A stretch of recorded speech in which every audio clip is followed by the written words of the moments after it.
Yes, Lakay, dito na nagwakas ang buhay ng isang Chinese national mula sa mainland China at umano'y notorious drug lord na si Meko Tan matapos mauwi sa engkwentro ang paghahain sana ng search warrant sa isang inihinalang Shabu Lab sa barangay Lingonan, Valenzuela City alas 4:30 kaninang madaling araw.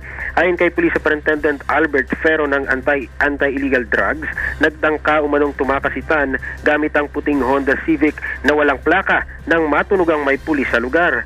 Nagkahabulan at binaril umano ni Tan ang mga pulis kaya napilitan siyang paputukan ng otoridad. Patay ang suspect sa loob ng kanyang sasakyan matapos itong magtamo ng bala sa leeg at iba pang bahagi ng katawan. Sa isinagawang investigasyon ng SOCO, nakuha sa sasakyan ni Tan ang 6 na bag ng hinihinalang shabu. Sadya rin umanong madulas ang suspect dahil hindi nila ito mahuli-huli noon pa.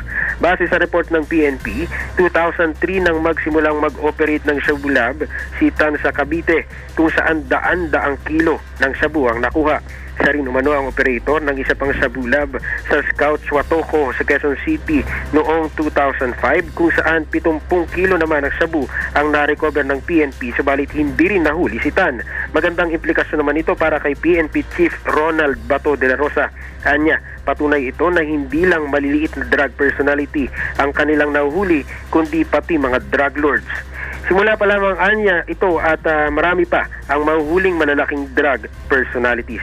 Kasama rin si PNP Chief sa naghalughog sa hinihinalang Shabu Lab at dito naabutan ng iba pang Chinese nationals kung saan arestado ang 2 lalaki at 2 babae matapos makitaan ng 6 pang bag ng hinihinalang shabu ang isang kwarto sa lugar.